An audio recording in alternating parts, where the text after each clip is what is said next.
He estado 3 veces en mi vida a punto de morir, 2 veces en África, ahogado y envenenado, y esta última en los Andes, ¿no? Escalando, subiendo una montaña de 6.200 metros, en la que me perdí y empezó una historia que si alguien tiene un interés luego real de conocer, pues ahí está el libro y lo podréis hacer, ¿no? Pero después de estas experiencias cercanas a la muerte, inevitablemente yo reflexioné sobre cuál era mi vida, qué es lo que yo quería hacer con mi vida, cuáles eran esas cosas que muchas veces nos impiden conseguir nuestros sueños. Dicen que lo que diferencia a un chamán de un ser humano normal es que mientras los seres humanos normales vivimos con un falso sentido de inmortalidad, dicen los chamanes, sabemos que ya no nos queda tiempo. Por eso siempre digo, ¿no?, que deberíamos vivir con una permanente conciencia de la muerte, pero no para tener miedo, sino justamente para dejar de tenerlo, para no tenerlo, ¿no? Es decir, o sea, para vivir la vida con intensidad, para agarrarnos a esas cosas que realmente amamos y para seguir el camino que interiormente sentimos que queremos seguir. Huimos de esas situaciones que nos colocan ante esa emoción, ¿no? Es decir, cuando sabemos o presentimos o sentimos que algo nos va a dar miedo, directamente no vamos hacia ellas, con lo cual estamos dejando de vivir muchas experiencias. Otra de las cosas que nos impiden avanzar, otro de los grandes miedos, es el miedo a tener la falta de determinación, tener la suficiente valentía, la suficiente perseverancia, ¿no?, como para ir en la dirección en la que queremos ir.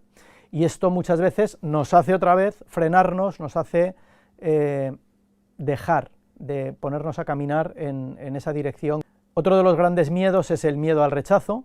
Realmente le tenemos miedo a muchísimas cosas que nunca van a suceder, es decir, o sea, pensamos en negativo, ¿no? Pero en este concepto del miedo al rechazo, quiero hacer una reflexión con vosotros. ¿Qué harían si nosotros, todos nosotros, ¿no?, de repente nos muriésemos hoy? ¿Qué es lo que harían todas las personas que se han dedicado a lo largo de nuestra vida a criticarnos, que se han dedicado a opinar sobre lo que tenemos o lo que no tenemos que hacer, a opinar sobre cómo tenemos que vivir, a opinar cómo vestimos, cómo pensamos, cómo actuamos, cómo hablamos? ¿Qué es lo que harían esas personas mañana si nosotros nos muriésemos hoy? Pues mirad, la realidad es que la mayoría de ellas, quitando nuestro entorno más íntimo, quitando a las personas que nos aman, lo cierto es que lo que harían sería seguir con su vida tan tranquilos. Entonces fijaros el absurdo de que nosotros tengamos miedo al rechazo, porque le estamos dando un poder a personas para las que realmente nuestra vida tiene muy poca importancia. Hay otro miedo muy común que sentimos a la hora de desarrollar nuestra vida también personal y profesional, que es el miedo al fracaso, ¿no? El modelo clásico nos han dicho siempre, ¿verdad?, que primero deseas algo y que después de desear ese algo, pues te pones a trabajar para que eso suceda, ¿no? Es decir, primero es el deseo y después es la voluntad. Esto es lo que nos han contado. Pero, ¿qué os parece si os desvelo que realmente esto no es así? El paradigma es justamente el contrario. El acto volitivo, es decir, la voluntad, es anterior al deseo. Y lo voy a explicar. Antes de que deseemos algo, antes de que surja un deseo en nuestra mente, en nuestra cabeza, nosotros nos hemos comprometido con nosotros mismos para hacer todo lo necesario para conseguir eso que buscamos. Fijaros, lo voy a repetir. Lo normal es pensar que primero deseas algo y luego entra la voluntad para conseguirlo, y lo que yo os estoy diciendo, y es una herramienta muy poderosa, es justamente lo contrario. Primero es la voluntad. Nos hemos comprometido con nosotros en hacer todo lo necesario para conseguir eso que queremos. Bueno, pues cuando ese compromiso ha existido, cuando ese compromiso es firme, cuando nuestra voluntad ha ejercido, digamos, su poder y su función, y hemos dicho, no me importa lo que cueste íntimamente, yo voy a hacer todo lo necesario para conseguirlo, estoy dispuesto a hacerlo, en ese momento surge el deseo. Fijaros la herramienta tan poderosa que supone, porque todos nosotros, ¿verdad?, vamos teniendo sueños y hemos tenido deseos profundos. Y lo que estoy tratando de decir ahora es que todos aquellos deseos profundos que tengamos los podemos conseguir, porque si no nos hubiéramos comprometido con nosotros mismos a hacer lo necesario para que eso sea así, no hubieran aparecido nunca como deseos. También sé que en este momento, claro, habrá gente pensando, ¿no? Esto no es verdad, yo he deseado cosas que no he conseguido. Pero yo os planteo un reto para que también íntimamente lo resolváis, ya que no podemos interactuar, y es que tratéis de pensar en aquellos deseos profundos que de verdad hayáis tenido en vuestra vida y que no se hayan cumplido.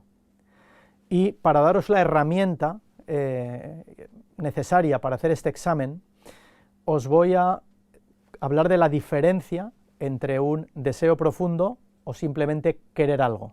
Esta es la diferencia, ¿vale?, entre querer y desear. ¿Y cuál es la característica para reconocer cuáles son los deseos profundos? Porque no se nos van, no se van de nuestra cabeza, nos acompañan, viven con nosotros durante semanas, durante meses, durante años.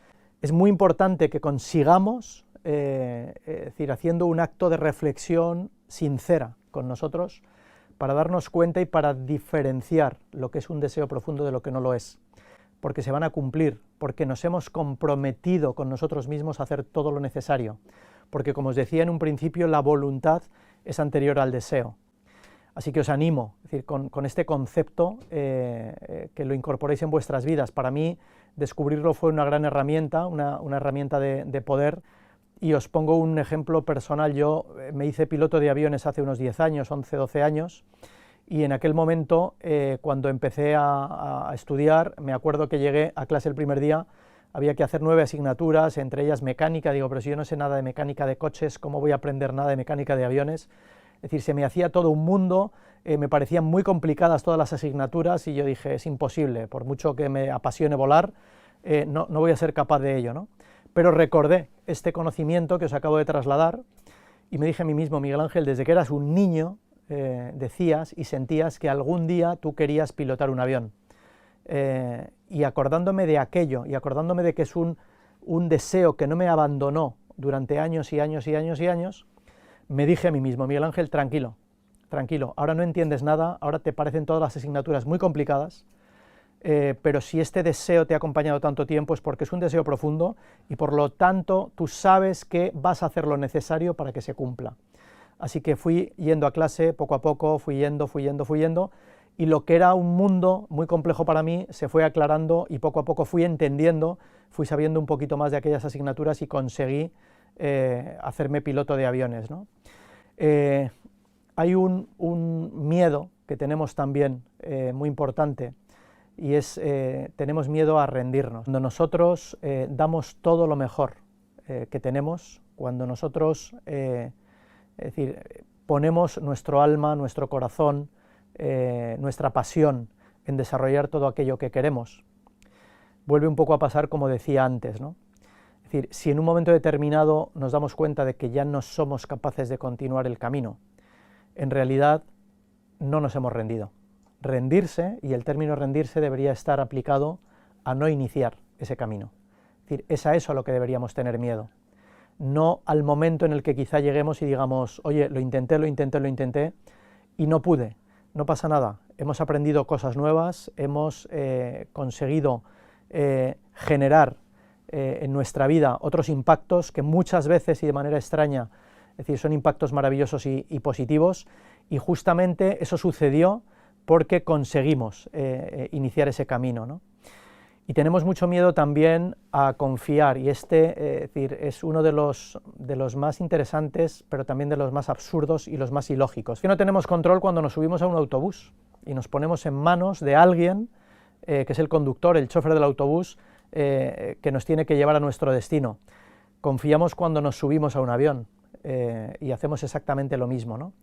Vivimos en un falso estado y en un falso sentimiento de control, y por eso no confiamos precisamente en quién, en la persona que más conocemos, no confiamos en la persona cuyos valores, es decir, uno tiene más claros, no confiamos en la persona cuyas fortalezas conocemos, y eso somos nosotros mismos. Fijaros la importancia de confiar.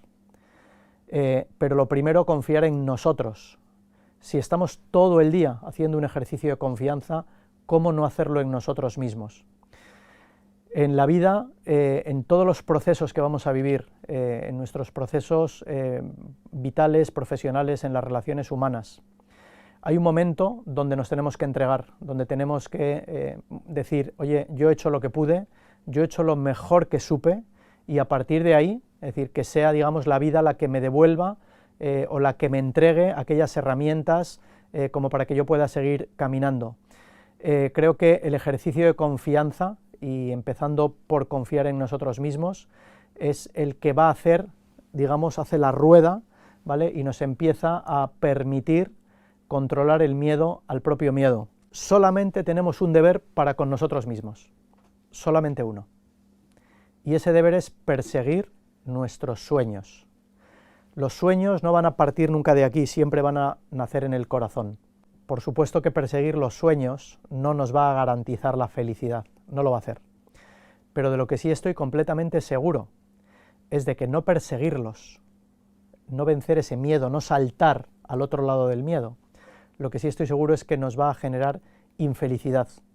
Por lo tanto, si lo colocáramos en la balanza, decimos, no tiene sentido no hacerlo. Un abrazo muy fuerte a todos y hasta siempre.